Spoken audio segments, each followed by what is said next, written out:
السلام علیکم۔ تحریک پاکستان کے حوالے سے بہت سارا مواد آپ کو پڑھنے کو سننے کو ملتا ہے۔ مشاہیر کے حوالے سے تفصیلی باتیں آپ کو ان گنت کتابوں کی صورت میں دستیاب ہوتی ہیں۔ ادارہ نظریہ پاکستان کی ہمیشہ سے یہ کوشش اور کاوش رہی ہے کہ تحریک پاکستان کے تمام پہلوؤں تمام گوشوں کا احاطہ کرے، اور اس حوالے سے خواتین کا کردار کیا رہا، کیسے رہا، ہمیں آ جا کر چند ایک نام ملتے ہیں، جس میں مولانا محمد علی جوہر کی اہلیہ بی اماں، اسی طرح سے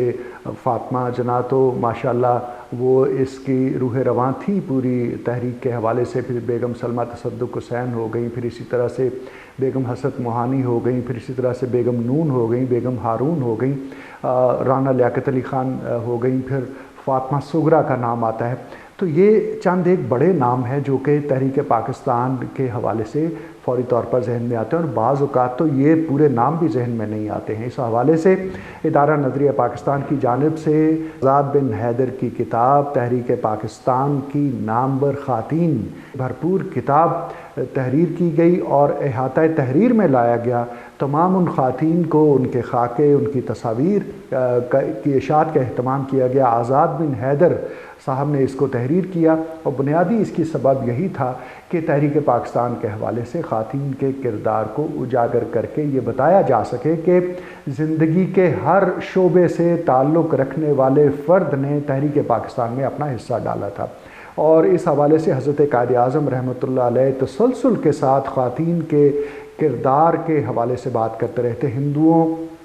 کا جو رسوم و رواج تھے، ستی کی رسم تھی، اسی طرح سے جو ہندو میرج ایکٹ تھا، اس کے تحت ایک دفعہ شادی ہو جاتی تھی، چاہے اس کا شوہر بد کردار ہے، چاہے شرابی ہے، چاہے کچھ ہے، تو اسے طلاق نہیں لے سکتی تھی۔ تو حضرت قائد اعظم رحمۃ اللہ علیہ ایسے تمام رسوم و رواج کے خلاف تھے، اور اس ضمن میں اسلام نے جس طرح سے عورت کے تقدس کو، عورت کے احترام کو، عورت کی زندگی کے مختلف شعبوں میں کردار کو جس طرح سے ڈیفائن کیا، اس کے دائی رہتے تھے۔ یہی وجہ ہے کہ جس زمانے میں حضرت قائد اعظم رحمۃ اللہ علیہ انگلینڈ میں زیر تعلیم تھے، تب برطانیہ کے اندر بھی وہاں کی جو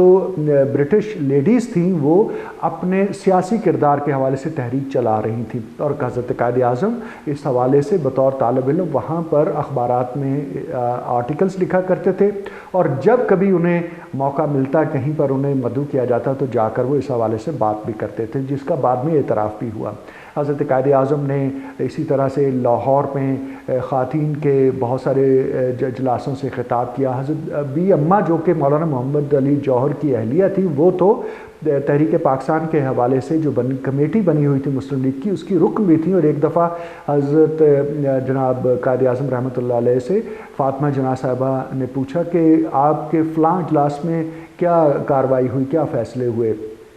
تو انہوں نے حضرت قائد اعظم نے ہنستے ہوئے کہا کہ میں آپ کا ریپرزنٹیٹیو کے طور پر تو وہاں نہیں گیا تھا کہ آپ کو بتاؤں، آپ بی اماں سے پوچھئے۔ تو حضرت فاطمہ جناح نے کہا کہ بی اماں تو کچھ بھی بات نہیں کرتی ہیں، میں ان سے پوچھتی رہتی ہوں۔ تو آپ نے ہنستے ہوئے کہا کمال ہے، یہ اگر وہ ایسا کرتی ہیں تو بہت اچھا کرتی ہیں، ورنہ عورتوں سے خاموش رہنے کی توقع رکھنا تو بہت عجیب سی بات لگتی ہے۔ تو حضرت قائد اعظم رحمۃ اللہ علیہ اس حوالے سے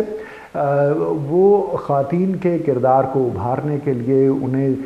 عملی زندگی میں حصہ، وہ یہ کہتے تھے کہ میں نہیں کہتا کہ آپ مغرب کی طرح جس طرح سے شترب مہار آزادی عورتوں کو ملی ہے اس طرح کی آزادی کا میں داعی ہوں، ہرگز نہیں۔ اسلام نے جن حدود و قیود کے ساتھ خواتین کو اپنا کردار ادا کرنے کا کہا ہے، اس کے مطابق اپنی خواتین کو کام کرنے دیجیے۔ اسی لیے حضرت قائد اعظم نے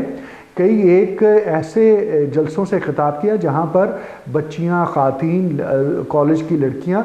پردے میں بیٹھی ہوئی تھی، حضرت قائد اعظم نے اس کے باوجود وہاں خطاب کیا۔ تو یہ کتاب جو ہے کہ تحریک پاکستان اور مسلم خواتین، اس حوالے سے پڑھنے کے قابل ہے کہ ہم سب کو تحریک پاکستان کے حوالے سے ادروائز تو بہت کچھ پتہ ہے، لیکن خواتین کے کردار کے خاص طور پر فاطمہ صغریٰ جس نے پنجاب سیکریٹریٹ کے اوپر جھنڈا لہرایا تھا، اس کی تصویر پہلی مرتبہ آپ کو اس کتاب کے اندر دیکھنے کو ملے گی، اور بہت ساری خواتین جن اپنا کردار ادا کرتی رہیں جس بھی انداز سے وہ کر سکتی تھیں، ان سب کا تذکرہ اس کتاب کے اندر موجود ہے۔ وقت ملے تو اسے ضرور پڑھیے۔ شکریہ۔